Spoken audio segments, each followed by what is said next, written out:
me and the Scouse guy, and we'd be like, yeah, yeah, yeah, oh, yeah, yeah, yeah.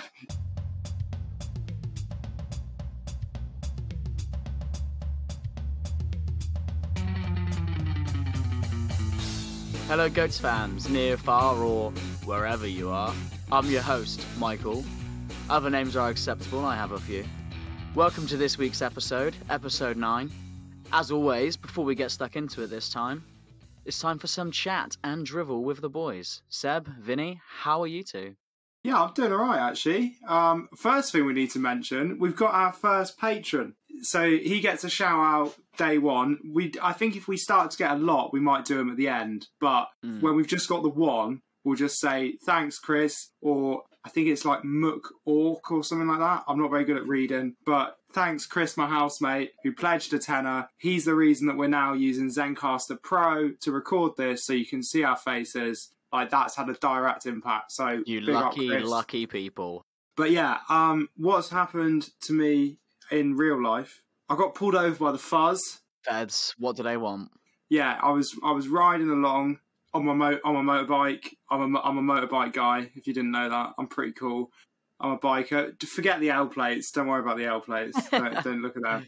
I ride through central London to get to work. There's a lot of traffic in central London. And there's a couple of spots where you kind of do some stuff that's like, it's not illegal, but it's like a grey area, you know? And one of those is there's some road work going under a bridge and it's super packed. It's just coming up to where Madame Tussauds is in London. It's really, really packed. I don't remember the name of the area exactly, but it goes under a bridge. And on the left, as you go under the bridge, there's this like totally unused lane, which has like bollards that separate it from the other lane, and there's traffic cones stopping you from going into it. But what everyone on motorbikes does is just swerve around the traffic cones and go up this empty lane. Now, what I thought it was a bus lane, and to be fair, you can ride in almost every bus lane in London. So I thought, it's not open yet, but like it is a bus lane, so I'm allowed to be here in theory. Like maybe there's a cone, but whatever. Like, so I swerve in, and in my mirror, because obviously when you're on a bike, you're always checking, and I just see this like police bike swerving behind me.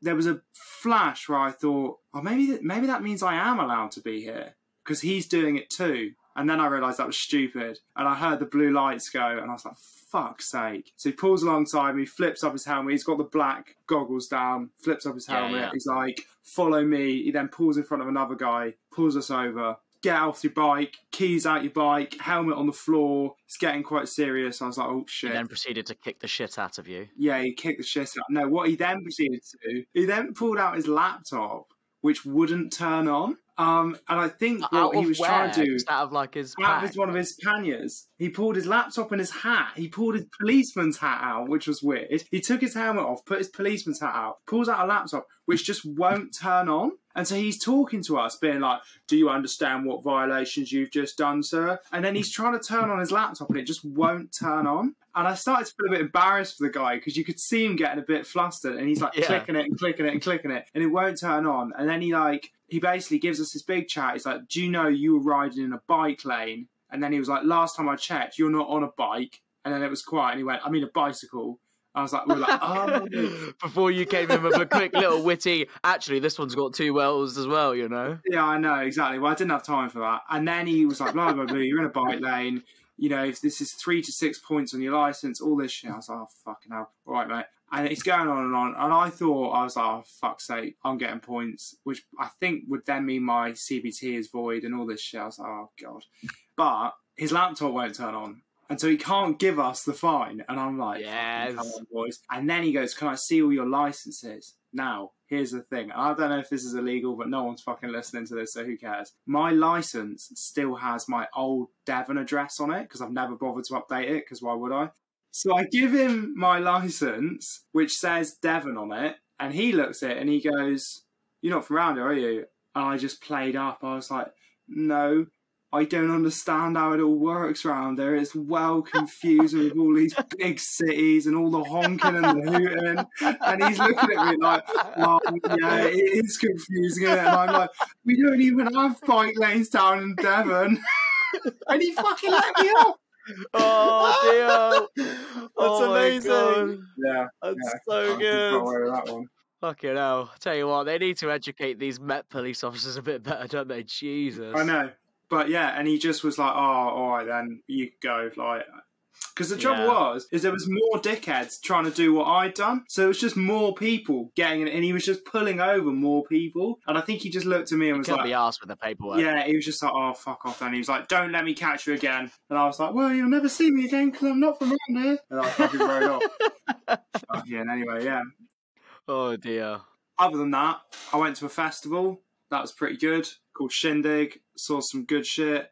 The best guy I saw was this DJ called JFB, and he's the DMC scratch world champion. So he does all that like and he just does the most magic. He's doing it behind his back. He's like doing the slider behind his back. He's like not looking, scratching with his elbows and shit. And his transitions were off the chain. Like, what really sold it to me was he was good, like when he was performing, he's doing his whole set, right? But then there was another bit where they just needed someone to fill in. So him and all his mates just go to this like smaller stage and they're just fucking about. And one of his mates is chatting to him and like kind of fucks up what he's doing. And without like just on reflexes, this guy JFB, just like he's still talking to his mate and he just does this like sick scratch transition. And like it's not showing off. It's not part of the performance. It's just like innate to him. He just goes like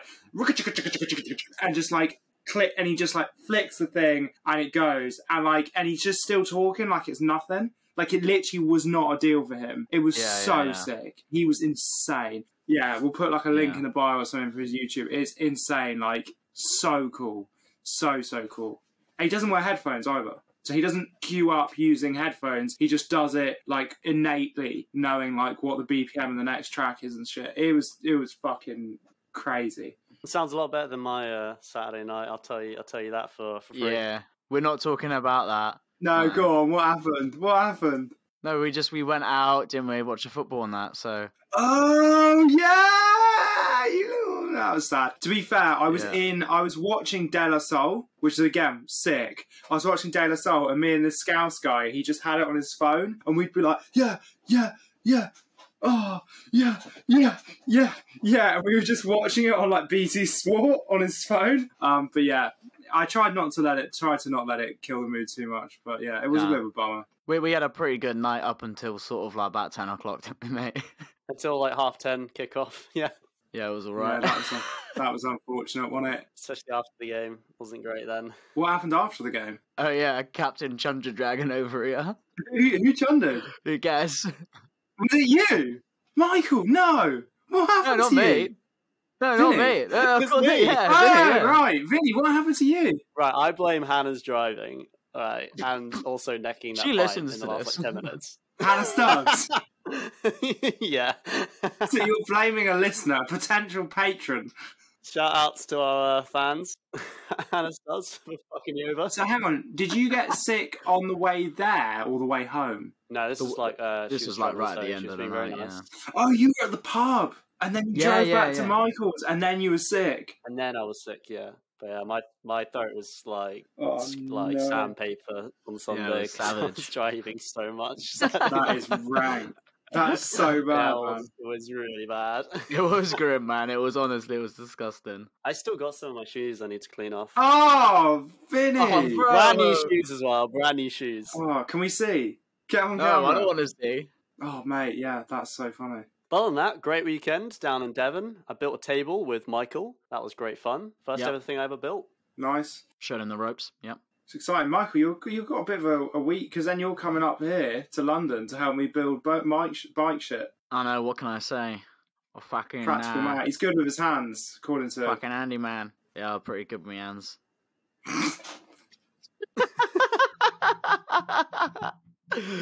Anyway, should we get into this week's episode, boys? Yeah, I don't see why not. Let's do it. So, around the world, especially in England, we love an underdog, and we especially love a good comeback.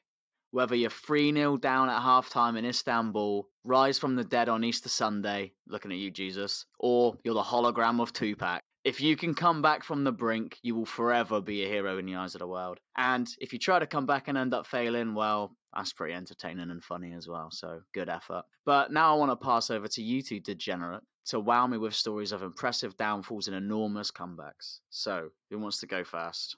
I'll do it if you want. Go for it, mate. Let's see why not. We're in, aren't we?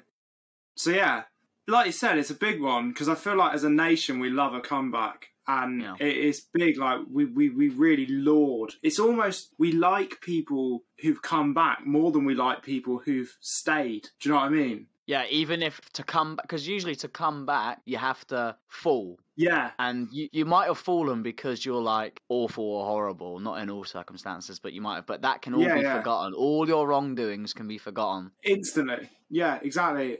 You know, on that note, you know, my first thoughts were like Tyson Fury. Like, what a comeback. Unbelievable comeback. Like, absolute legend. But previous to his downfall, said a load of really bad shit, got bumped off Sports Personality of the Year, all that stuff. We've all forgiven him. It's fine. He's just depressed. Don't worry about it. Yeah, it's fine, yeah. It's all good. It's no biggie. But no, I mean, amazing. Like, genuinely, I will never forget watching him get that clip go down, and I thought, there's no way he's coming back up. Not just in terms of his comeback from being a fat coke addict to being back in the boxing ring, but like the actual he did 2 comebacks because then he came back off of the floor from that. Off of the floor in that Wilder fight, and then he came back, and I was like, maybe God is real because that was fucking insane. Yeah, like that's the closest I've ever got to seeing a miracle. Like he should have been dead, and something in his brain was like, nope, Jesus wants you to stand back up, and he'd fucking indoctrinated himself enough that he did it. He did, yeah. There are so many celebrities who've made, and the trouble is a lot of them have made like quote unquote comebacks, like celebrities who've done something really bad and then they kind of just get forgiven. And that's difficult because it's like, is that a comeback? Like Charlie Sheen, Rob Lowe. Do you know Rob Lowe? Oh, I know the name. If you Google him, he was in Austin Powers and he was in Parks and Rec. Yeah. What did he do? So this was in like 1988. He was filmed when he was 24 having sex with 2 young women, one of which was 22 and the other of which was 16. That's child porn. Child porn alert. Wrong. It's difficult because like his career took a bit of a tumble, but he did make child porn. And then it's kind of just fine now and he just makes jokes about it. And it kind of is fine because the age of consent in Georgia, which was the state he was in, was 14 at the time. But, like, it's still child porn. Yeah. So, like, suboptimal. Still a bit bad, isn't it? He looks like a paedophile in this picture here. Yeah, I mean... Oh, yeah. Yeah. Do you know what I mean? Definitely. Like, it's just... Yeah. Oh, yeah. Oh, my God. I know, right? How did you find that? That's like the first picture that came up. Listeners at home, obviously, you can't see what we're looking at here, but we're literally just looking at a picture of a pedo, so, you know, that's all you need to know.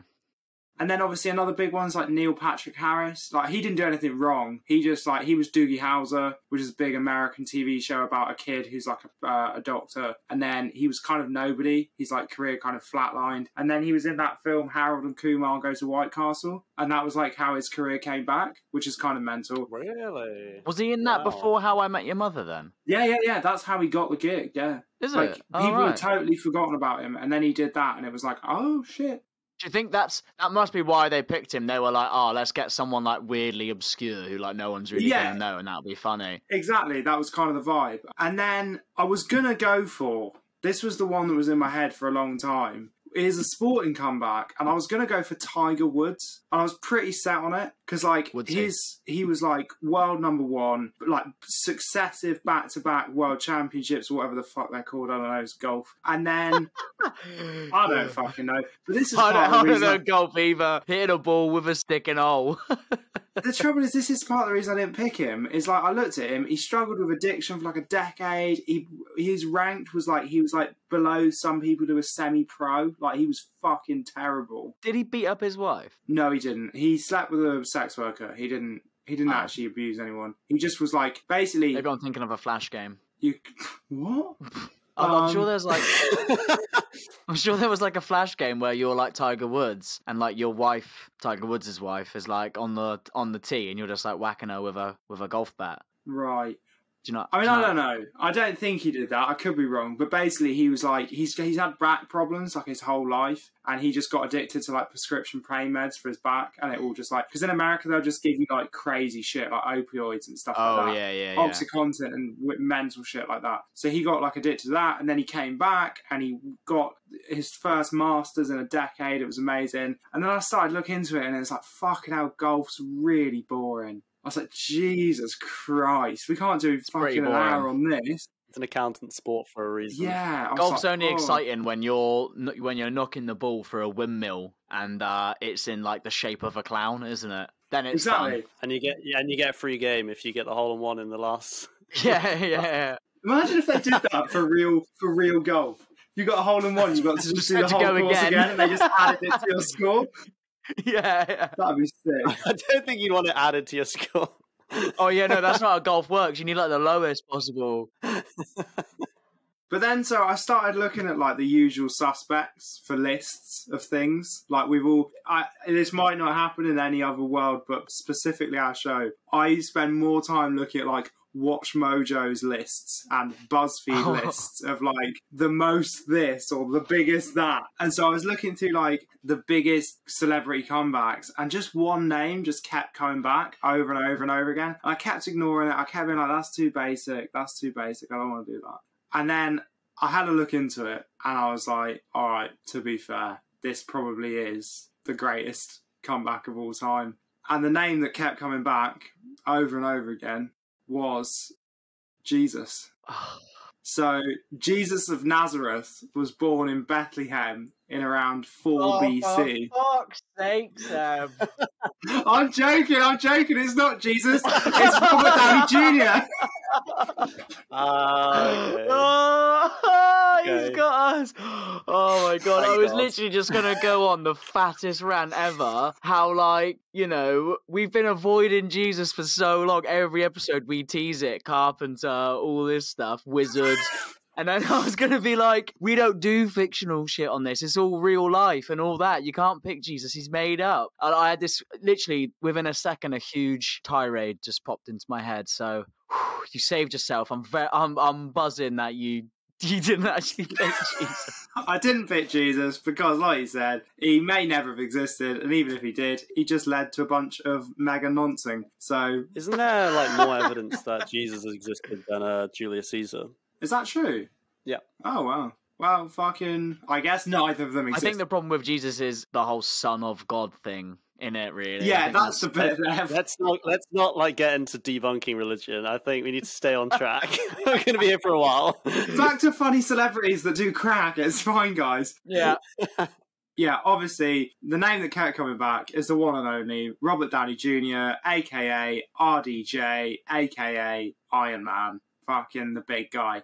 So RDJ, man, kind of is so... It's the name that always comes back when you talk about comebacks. And I just kind of kept ignoring it because I was like, it's too mainstream. But it's mental. It's bonkers. And I thought I'd do things a bit differently just because it's so mental and it's so kind of well-known, but maybe not well-known for the reasons that you know. I don't really know it, to be honest, the specifics. I sort of know it vaguely. I only knew of Robbie Downey Jr. for the first time in, I'm pretty sure, Iron Man or maybe Tropic Thunder.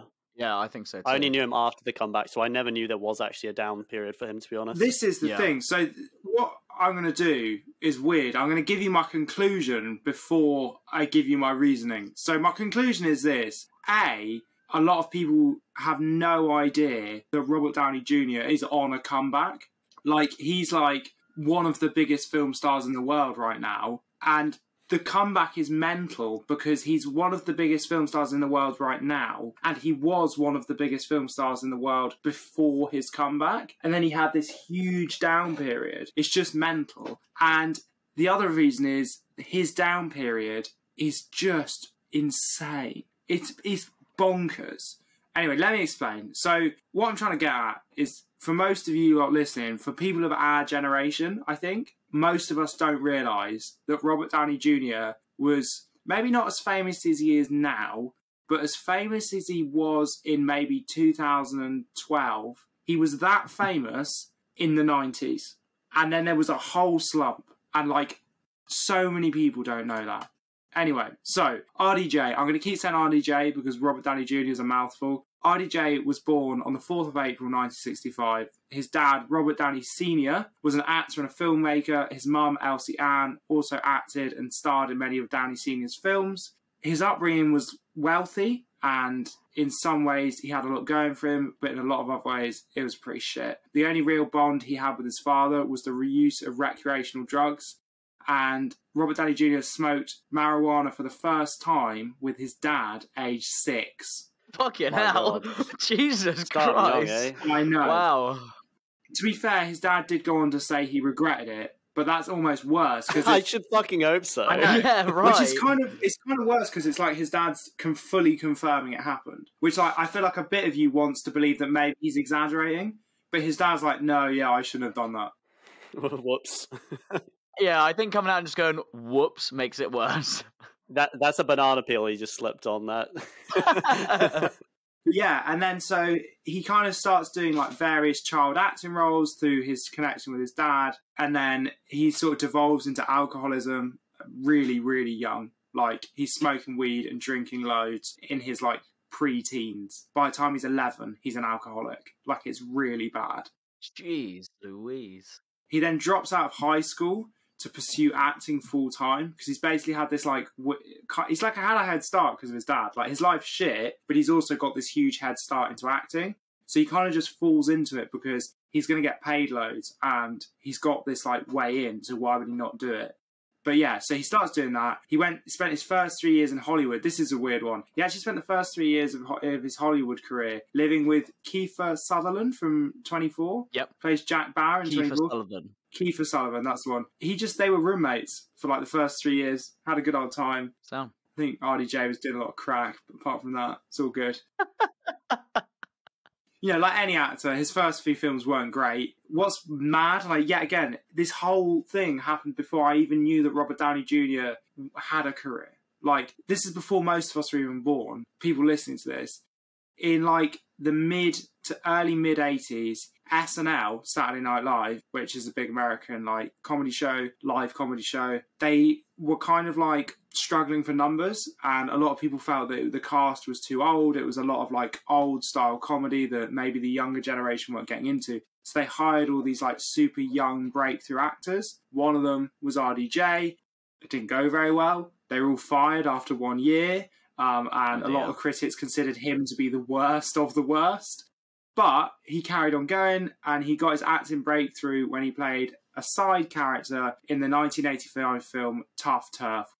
It's a weird, very 80s, like, coming-of-age film about, like, a nerdy, intelligent, nerdy kid who goes to a new city, falls in love with this, like, rough, tough girl, and has to kind of fight some members of a street gang to win her back. Sounds shit. Yeah, it does sound shit.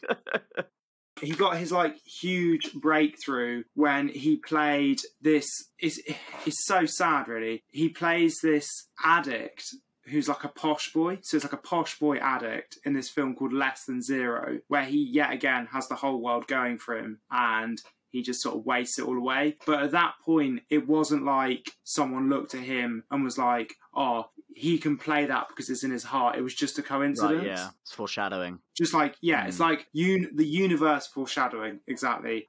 So he plays this role in Less Than Zero. It's like massive. He's the lead character. He does really, really well. It like catapults his career. He then starred in some like kind of meh cash grabby Hollywood films. He did Air America alongside Mel Gibson, Soap Dish alongside Whoopi Goldberg, and then he has this like massive breakthrough moment. And this is like the pinnacle of his career before we knew he had a career, which is that in 1992, he plays Charlie Chaplin in the biopic Chaplin. The only way I can describe it is like Charlie Chaplin was to Robert Downey Jr. what the Joker was to Heath Ledger. Like that's the level of people went mental. Like he did the full, like got into the headspace. He spends like months and months and months doing like really intense prep work.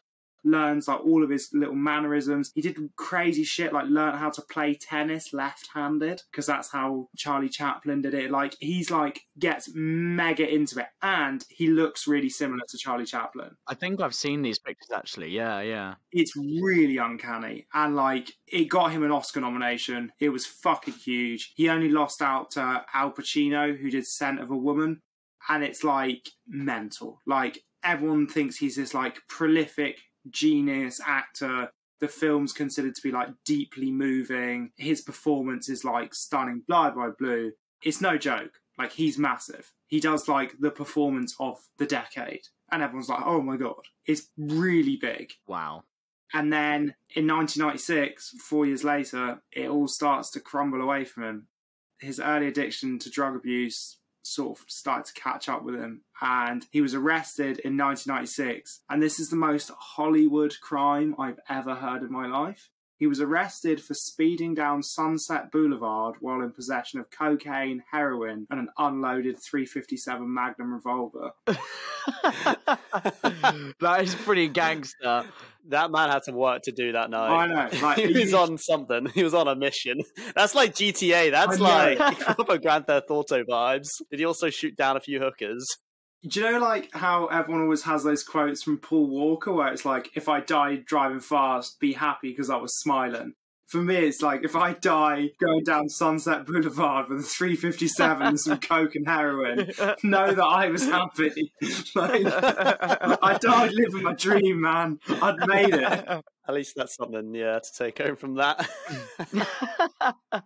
So he gets arrested, he gets let out on parole, he then gets found in his neighbour's bed off his tits, and he's like, so the police get called because he's like snuck into his neighbour's house and fallen asleep in their bedroom, like off his balls on coke and heroin. It's really mental. So then he's given 3 years probation and like mandatory drug tests. He immediately misses his first mandatory drug test, or like one of the first ones. First hurdle. Yeah, exactly. Because why it's such a shit thing to do, because it's like, if you coke-addicted, heroin-addicted maniac can make this drug test, you won't go to jail. And it's like, well, obviously you won't. They're not going to do it.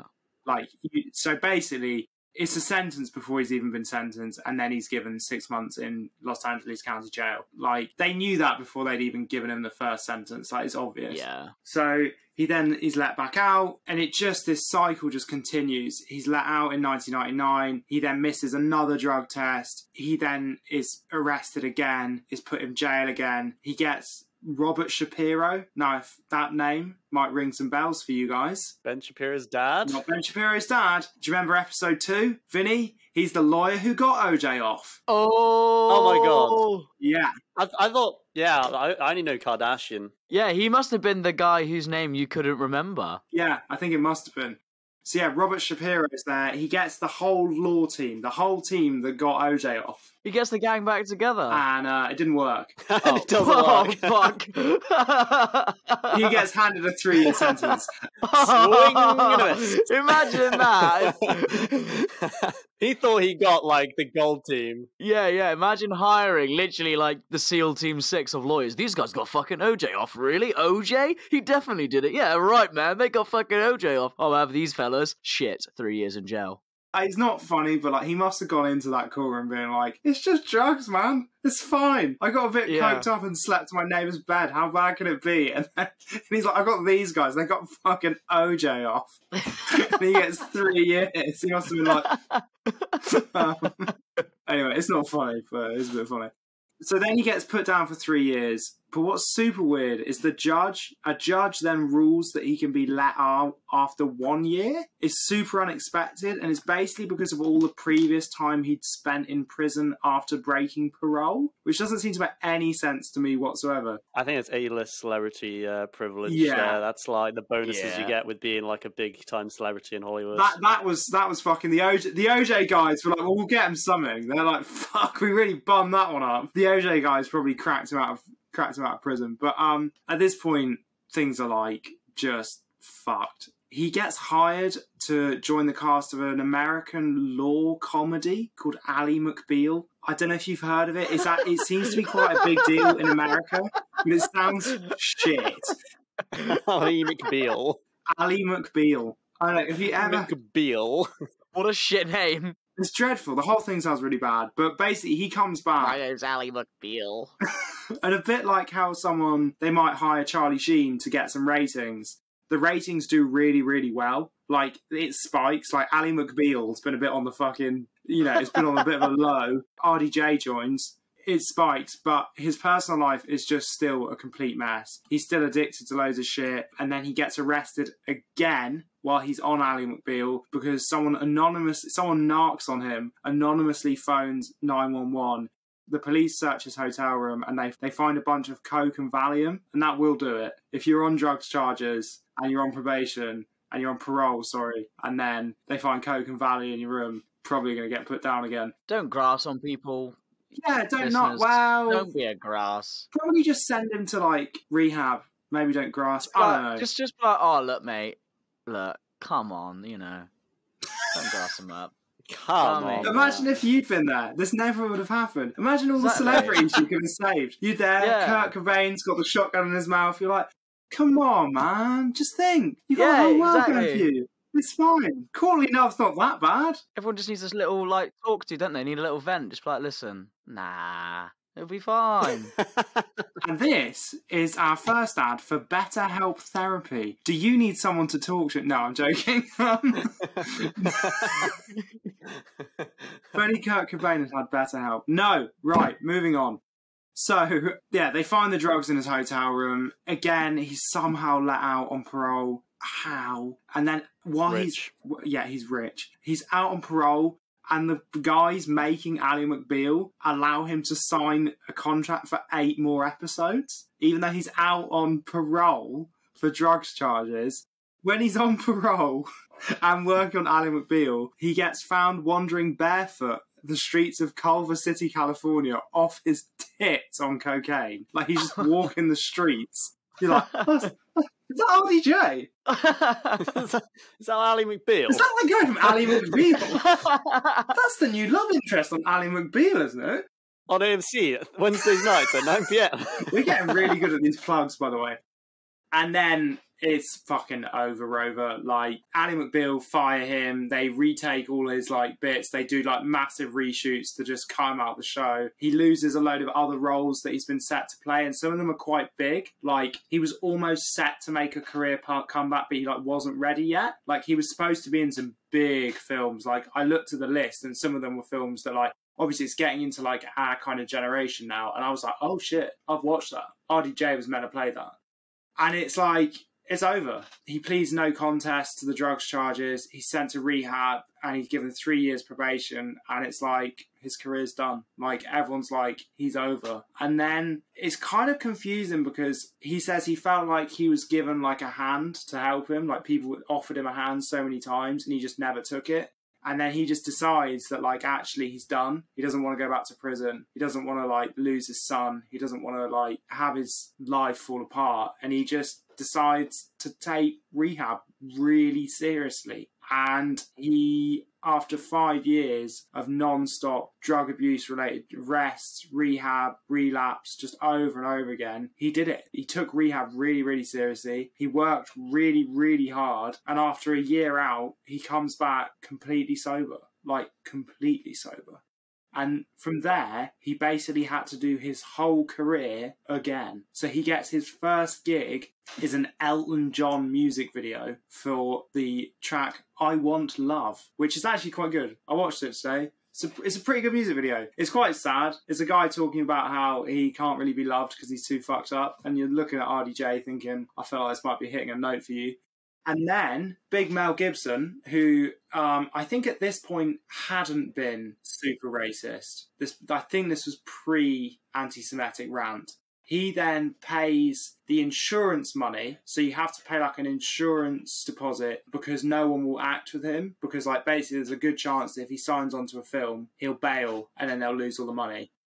So he pays the insurance money, because obviously they were together in that film Air America that was a bit shit. And he acts in this film called The Singing Detective, which is a musical crime comedy. It's really funny, and the rest is history. I don't really want to go through the second part of Robert Downey Jr.'s career, because we were all fucking there. He did Iron Man. He plays Iron Man, which is a performance of kind of somewhat reflective of his own struggles. He's this like playboy billionaire who can't get anything right. He has to come back in Iron Man, doesn't he? I mean, he gets locked in the cave. Yeah.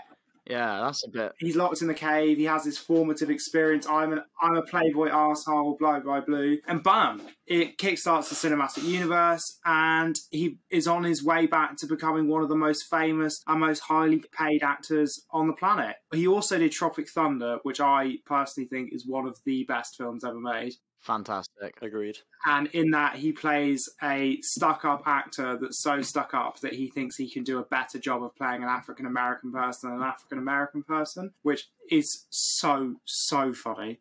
It is funny. It's well worth a watch. And as we talked about in an episode, it's not bad because he's not doing blackface. He's playing a guy doing blackface. The joke's on the character doing the blackface. The joke's on the character doing the blackface is about how pretentious actors are that they would think that they can do a better job of being black than someone who's actually black. That's the joke. Fucking great film. And yeah, that's kind of the end of it for me. He went from hero to zero and then back to hero again. And if that's not the greatest... With the help of McBeal... We're all with the help of Ally McBeal. Can you imagine? Sorry, I've only just seen the irony of the fact that he hires OJ's legal team. They completely fuck him, and then he has to be on the law comedy Ally McBeal. It seems like a lot of his movie and TV choices have reflected his life in one way or another. Maybe it's like a subliminal thing. But yeah, that's why I think the greatest comeback of all time is RDJ. Like I said, I did my conclusion at the start, but I'll reiterate it. He had a whole fucking career we didn't know about. He's one of the biggest actors on the planet. He's nominated for an Oscar. Then it fucking free falls, and then it comes back. That's the greatest comeback of all time. Totally agree. Before I've heard Vinny's, because yeah, you're right. Like, no. I mean, like, I totally agree. But... So I'm shocked now. I don't care what Vinny has to say.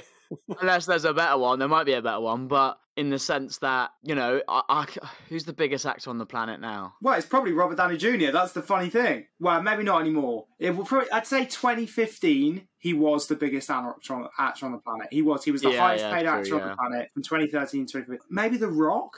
Really? Dwayne Rock Johnson? Oh, yeah, but I can't stand The Rock. He's a twat, but he's in every... Do you know... But let's say The Rock. Let's say if The Rock fell down to the lowest point possible, was in prison multiple times, and then, like, a decade later just was the biggest actor in the world again. That's like a way to represent Robert Downey Jr.'s. Yeah. Do you know who it's probably more like, actually? Tom Holland. Like, he's like a good-looking young guy who plays all these like heartthrob parts, up and coming. Imagine Tom Holland did like a critically acclaimed biopic. It like he's the biggest deal in Hollywood, and then he fucks it, and then in 20 years' time, our kids are going, did you know Tom Holland had a whole career before he did fucking his whole career? Like, it's like Tom Holland coming back in his 40s and being the biggest fucking deal. Yeah. And Iron Man is good, isn't it? Iron Man 1 is good. That's like before it got bad, the MCU, innit? That's like... I remember really liking Iron Man as a kid. I watched it a lot. It was like probably my most watched Marvel film. I think I like all Marvel films. I don't like all Marvel films. I like a lot of Marvel films. I'm a big Marvel fan, but I have to say, for me, Iron Man is my favourite because it's just like, it's got no tie-ins. It's the OG. It was like... It's not supposed to be anything. It's just like fucking sick. And do you know, he put on like a massive amount of muscle for that film because he wanted to feel like he could, and I can't remember the exact quote, but I think it's bend metal. He wants to feel like he can work with metal. So he gets like super hench. Good method actor, that. I didn't realise he was such a good method actor, to be fair. Yeah, well, yeah, that's the word. He was a method actor, and that's why he was really good in Chaplin as well. Chaplin, I think it's called Chaplin. Yeah, because RDJ, like, it's always hinted at. Like, before you just broke that down, I didn't know any of that. But it's always, like, people are always like, oh, Robert Downey Jr., like, woo, like, a bit tetchy on the subject, like, how successful he is. There's, like, always hints to this dark past, but I've never really thought much about it. Like, I've always just been like, all right, yeah, obviously some shit went down, but didn't really understand that it was, like, that high to that low, do you know what I mean? And, like, that public. I love that comeback actually because like it's clear that like Hollywood, like the reason why it's always just like a little bit hinted at his dark past and not fully explored is it's almost like Hollywood wants to forget about it because of he's obviously such a good person now. Yeah, and also he wasn't like a bad person then. That's the other thing. It's like I think the other reason they really want to forget about it is because like it becomes increasingly clear the more you read about it that he was just quite let down. Yeah, he was just very ill, and like he didn't necessarily hurt anyone else and things like that. Like no, like he wasn't like a Charlie Sheen. He didn't like abuse anyone or do anything horrible like that. He was just a mess. Like he was just a real mess, and his dad let him smoke weed when he was 6. Yeah, so everyone's fully rooting for him, and that makes all the difference in a comeback. You've got to have the people behind you. Yeah, exactly. Love it. Talking about comebacks, though, doing these little live records with our webcams, what I really wish would make a comeback is my fucking hairline. Look how bad it is. Look at it. Jesus, the light is really not very flattering. But, Vinny, it's over to you. Bring us back into this podcast with your epic tale. Yeah, so I had a lot of trouble with this one because I think like GOAT comeback, you could do a comeback in so many different things, like so many different categories. My mind immediately just went to sporting comeback. But other than, you know, the miracle at Istanbul, Liverpool 2005 Champions League final and that's a goodie. Leicester City winning the Premier League in like 2015-16 season, I think. I thought that was too boring. I thought that was too easy. So I had a little dig deep. I had a little thought. Like I put it off for quite some time, and then it suddenly hit me what the best comeback was. Michael, you're gonna like this one, I think. I don't know about you, Sebak. I don't know how much you know about this man. Oh, for fuck's sake! I'm praised. No. Here we go, Seb. You no. know this is gonna be something mental. Prepare to be whelmed if this is your expectation. So, Nasir Jones was born in Brooklyn, New York in 1973. Oh, yeah. Michael sees nodding his head. He knows what's up. Who? Nasir Jones. His dad was a jazz and a blues musician that specialized in playing the horns. And although his father wasn't around much because he was always on the road performing, young Nasir, he looked up to his father. So he started getting into hip-hop music in the 1980s and would read the dictionary back to front just so he could expand his vocabulary for his rapping.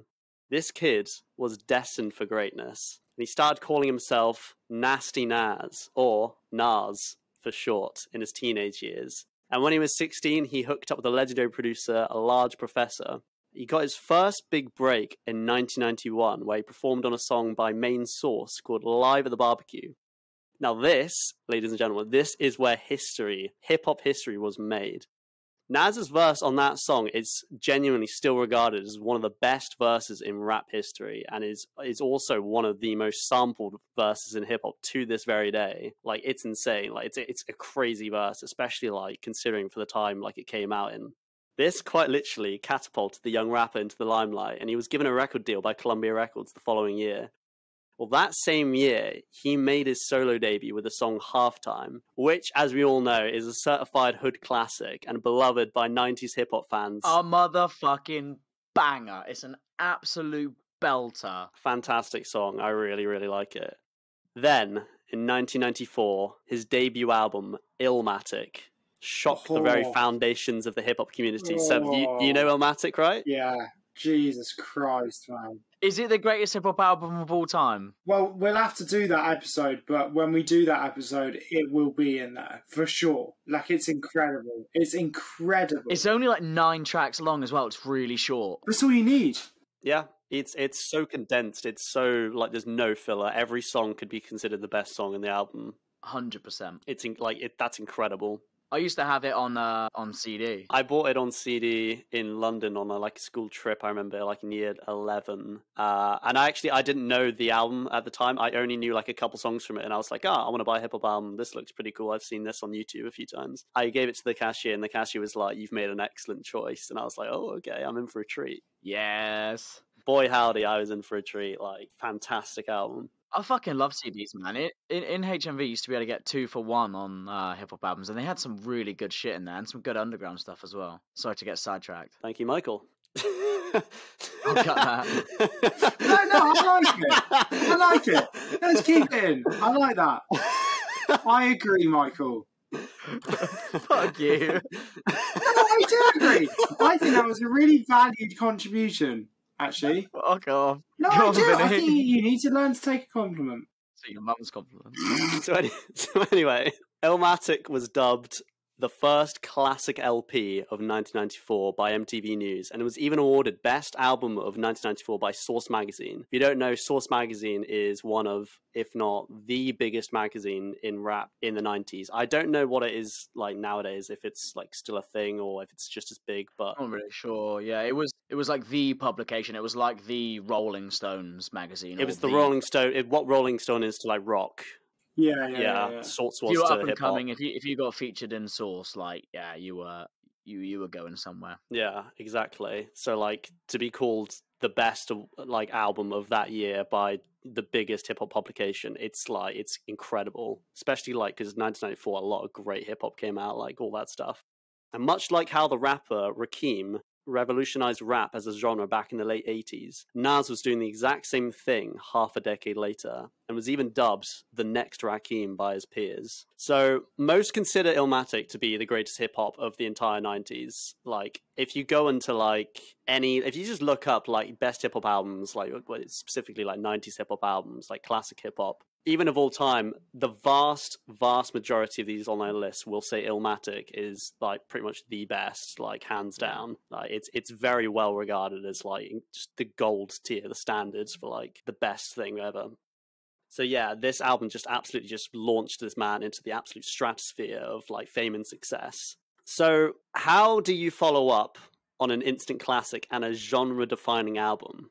What you do if you're Nas is you make an even more commercially successful album. It Was Written was Nas's sophomore album, released in 1996, and although it didn't blow people's heads off quite as much as the first album, it made Nas a household name outside of the rap community. Songs like If I Ruled the World featuring Lauryn Hill still get radio play to this very day. Oh my god, what a tune as well. Yeah. And the song I Gave You Power tells a deeply creative and interesting tragic story from the perspective of a gun. Very cool hip-hop song if you haven't heard it. Although It Was Written had become massively successful in the mainstream, that unfortunately had its downsides. And when Nas started work on his third studio album, I Am, he was receiving a lot of criticism that his new material was actually catering too much to the mainstream, especially as now he was working with like the incredibly popular and famous Puff Daddy as a producer. Nas's next two albums were mixed bags to say the least. Most of the hip-hop community at this point pretty much considered Nas to just be another promising rapper who went pop. With the death of Notorious B.I.G. in 1997 and Nas's disappointing career trajectory, the prestigious title of King of New York was up for grabs for the first time in years. This is when an up-and-coming rapper, who was also born in Brooklyn, New York, he saw the throne and he decided to try and seize it. That rapper's name was Albert Einstein. Why?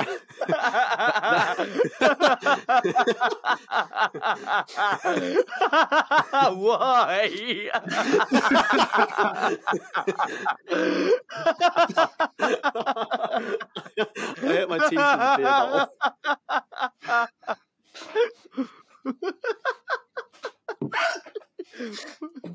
Where the fuck did Albert Einstein come from?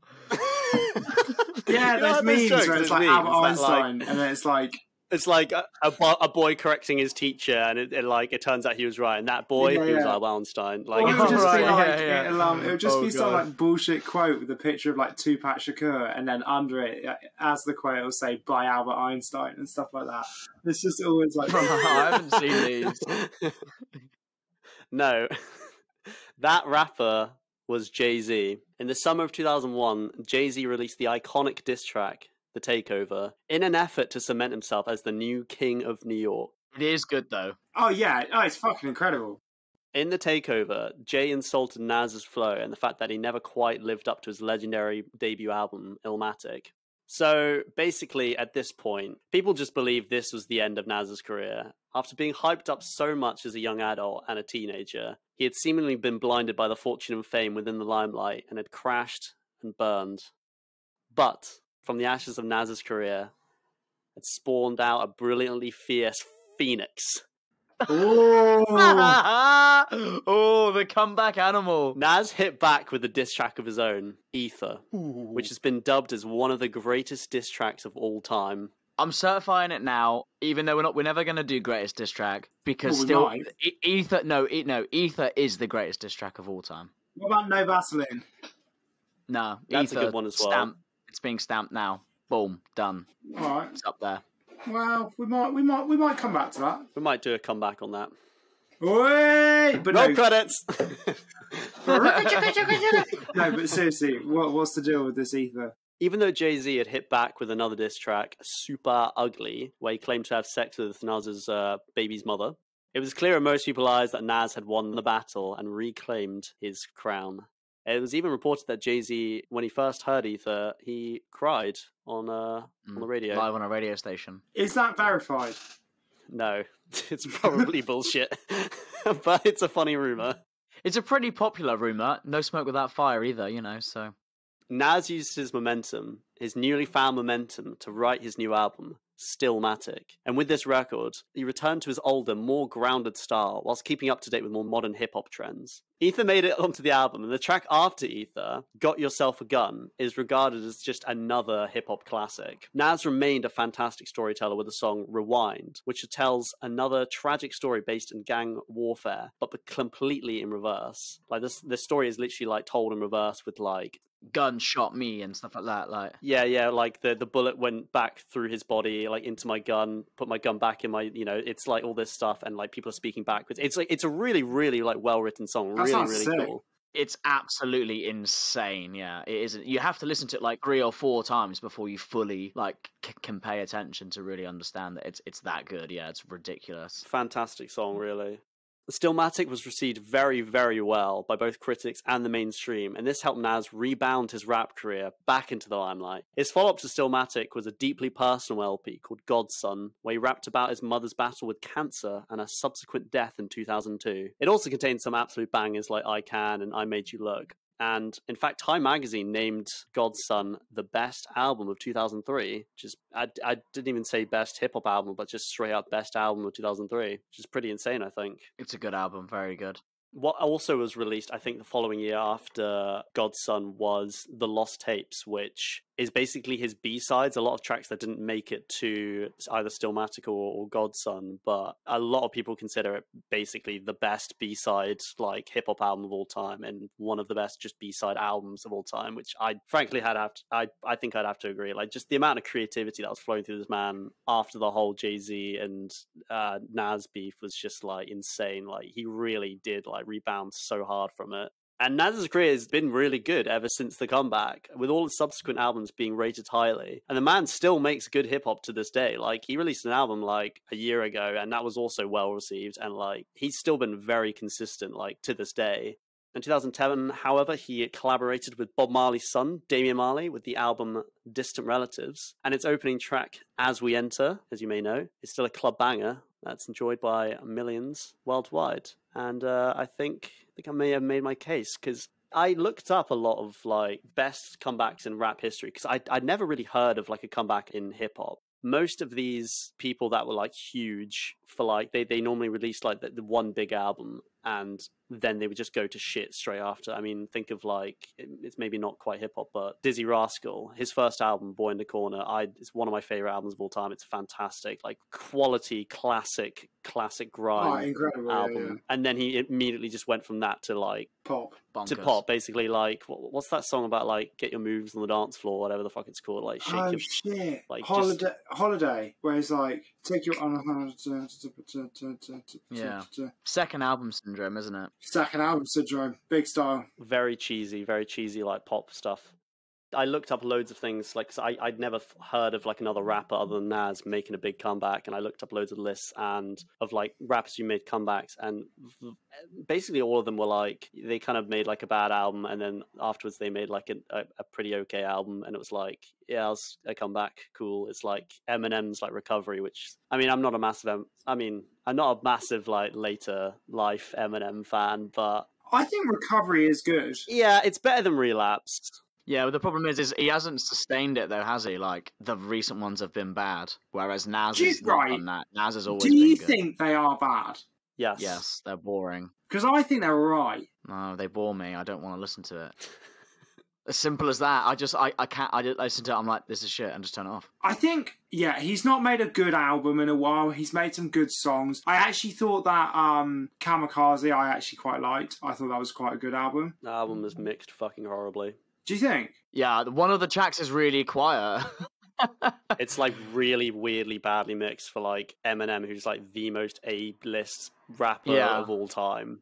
Yeah, I noticed that as well. The quality was terrible. Like the just general sound quality was awful in some of those I assume they just rushed it out. I didn't notice that. And he's still going. He's still making albums, and it's like, bro, just like chill. Like, stop it. Like, just you're not like in your 20s anymore. Like, stop it. You know when Eminem was good? You know, the Slim Shady LP, the Marshall Mathers LP. Do you know who inspired that man? Who? Nas. Nasir Jones. Yeah, that's right. Yeah. Nas was like his biggest influence. Just like in Ether, Nas says, name a rapper that I ain't influenced. And it's true. Like, everyone was influenced by Nas. And anyone who got big in the late 90s, early 2000s, if that was the start of their career, Nas was their big influence. 100%. Yeah. For sure. He was the GOAT of the time, for sure. And then he straight up murdered Jay-Z. Straight up.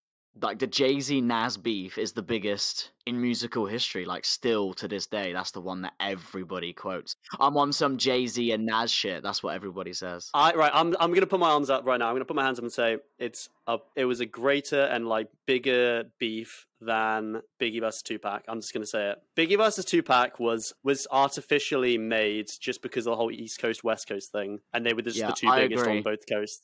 I don't think they had that much like beef between each other. Like Biggie, like he like saw Tupac in the hospital when he got shot up. Like during the beef, he was like, you know, they had respect for each other. Jay-Z and Nas just do not respect each other.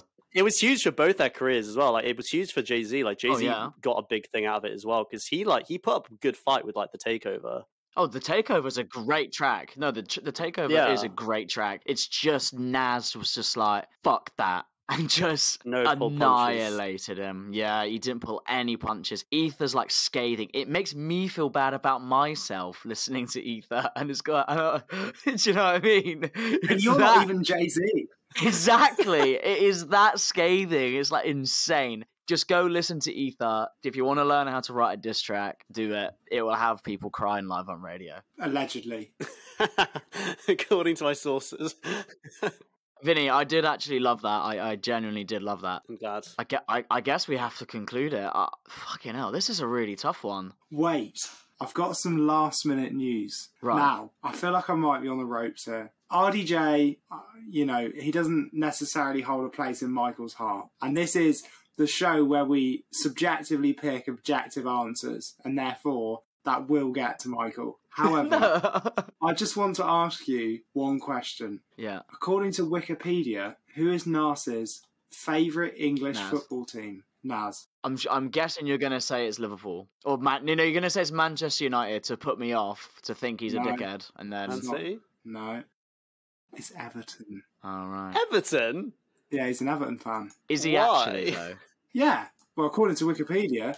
With these American celebrities, they actually don't give a shit about football. Like, football's not big in America. They just get asked in a random interview, who's your favourite football team? And they just go, Chelsea. I think Everton probably like get him on the phone. They're like, this will be good for our press. Like, hey Naz, do you want to come watch a free game on us? And he'll be like, yeah, right. And then he's like, yeah, I love Everton. And he's like decked out and all the stuff they've just given him. It's like Drake. Look at Drake. Maybe he loves the football. Like, who knows? No, there's a picture of him in an Everton shirt. There's a picture of Drake in about every shirt ever made. Yeah, that's true. You're not really... that doesn't do anything. He's done with that. Sorry, Sam. This is tough. This is really tough. Nas, he was the greatest rapper on the planet at the time. He provided me with some of the best listening experiences of my life. Tomorrow, 100%, I'm going to be listening Illmatic, It Was Written, I Am, Stillmatic, in that order, as they're my favourite in that order, and then probably God's Son. Actually, no, God's Son before I Am, then Stillmatic, then I Am, actually. I'm going to do it in that way. So, yeah, and he ruined Jay-Z to come back and get back on the throne. But then, RDJ... I didn't know hardly any of that, like, at all, none of it. And that's pretty insane. Like, to be the most upcoming, biggest actor in the world, face years and years of adversity with the drug addiction and the arrests and the prison and everything else, to come back to being Iron Man and kickstarting the MCU, which actually, as I think about it, I don't actually like that much. So maybe, I don't know, because He's done a disservice to the film industry by doing that. yeah, if he's being credited as like the Kickstarter of the MCU and it's something I'm not really a fan of, can I really? Oh, I don't know. Anyway, oh, it's a toughie. You know what? It's done. It's decided. I'm going to crown Robert Downey Jr. as the greatest comeback of all time. I'd love to see Sebek's reaction, but his screen is frozen. Is His it? camera's frozen. Yeah. Oh, what? Oh, there he is. There he is. There he is. You're back. Oh, he is? He's speechless. He's not frozen. He's just speechless. Honestly, He's stunned. I can't believe it.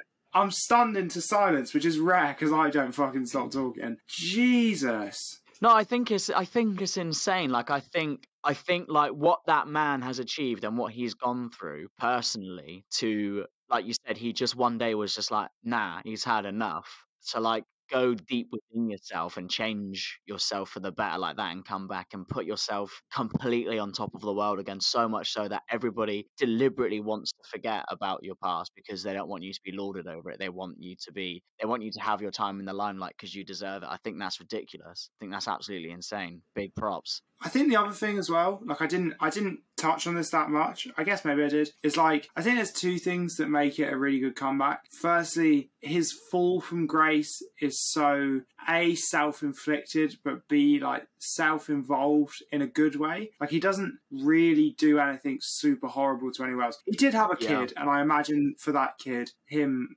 struggling with that level of addiction must have been really scary. But he didn't like beat anyone up or hurt anyone or do anything really brutal. He just totally lost his shit. And the way he came back, he wasn't inspired by anyone. Yeah, Mel Gibson did pay for his film thing, and that was a big deal for his insurance bond. But he made the decision to pull himself out. He just took the rehab that they gave him, and that was enough. And I think that's... Yeah, like so many people fail that. How many times have we seen people fail that again and again and again? But he is a shining example. And that's no shade on those people who fail that as well. Not necessarily, no, because it must be difficult. super difficult. Yeah, exactly. But that's why his comeback's the greatest, because he had that character, that person to do that. So yeah, fair play. I mean, Nas would destroy him in a rap battle, but wow, well done. yeah.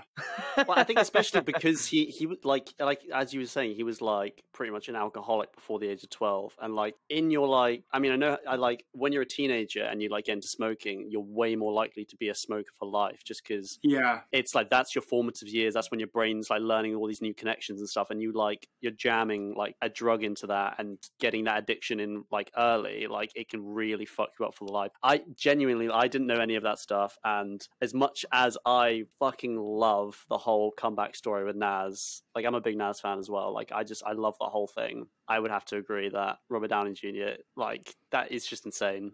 It is insane, yeah. I'm buzzing. I'm absolutely buzzing. It's not often we're fully unanimous, to be fair, actually. Usually someone's quite disappointed. Actually. I think this might be the first time. I think it's because, as well, in terms of hip-hop greatness, Nas is kind of the king. So it's like he hasn't lost too bad, you know? Yeah, he might be the GOAT.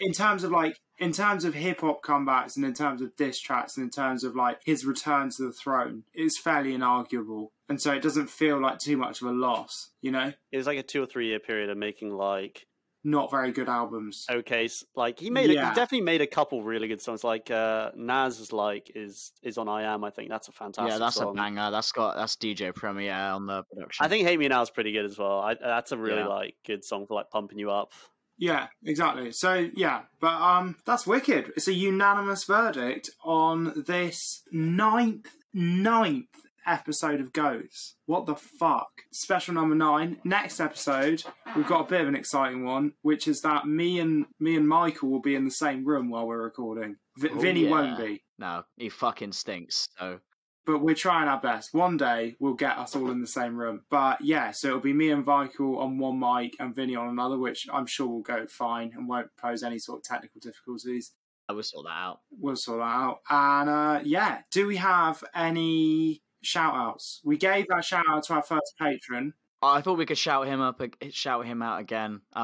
Big up Chris, because yeah, mad respect. Love it. Thank you so much. It's already really helping. And if you want to be like Chris and be a fucking legend, get onto the Patreon and check it out. Yeah, link in the description. Like we said, all we can really offer you right now is a shout out and a sticker, but hopefully in the future we'll be able to give you a lot more. Yeah. Oh no, definitely in the future. Yeah, I've got some ideas of some really cool stuff that we can do. Yeah, we've got a lot. We've got a lot in the tank. We can pay you back. Yeah. I always wanted to give a shout out to Charlotte Down, who messaged us on Instagram. They said that they thought that the grab bag episode was their favourite episode so far, and that they can't wait to watch Freddy Got Fingered. If you like the grab bag episodes, then stay tuned to next episode. That's what I was just about to say. Stay tuned, because episode 10, we're going to do another one. It's back, baby. If it works once, do it again. That's what we say. Exactly. Is that like Socrates said or something? Yes, pretty much. I think so. But on that note, I don't really have anything else to say. I guess that's the end of the show. We've actually wrapped this one up quickly for our current standards. Yeah, this is going to be a good edit. This is going to be nice. So yeah, that's the end of the episode. On that note, I haven't got anything else to say. You boys? Haven't got anything else to say. Yeah, got nothing else to say. Love you all. Thanks to our one patron, and I hope, if you've got a second, if you've got anything you can give to just help the show, like we said, it helped us record this one in video as well, so hopefully you can see bits and bobs of that on Instagram. Go check the Instagram. That's a good help. Go check the Instagram, where there should be, in theory, a video of us recording this. Not the full thing. What's the Instagram called? The_goats_pod. Thank you, Vinny. Seamless. That's all I've got to say. I'll see you boys next week. Love you, bye. Bye-bye now.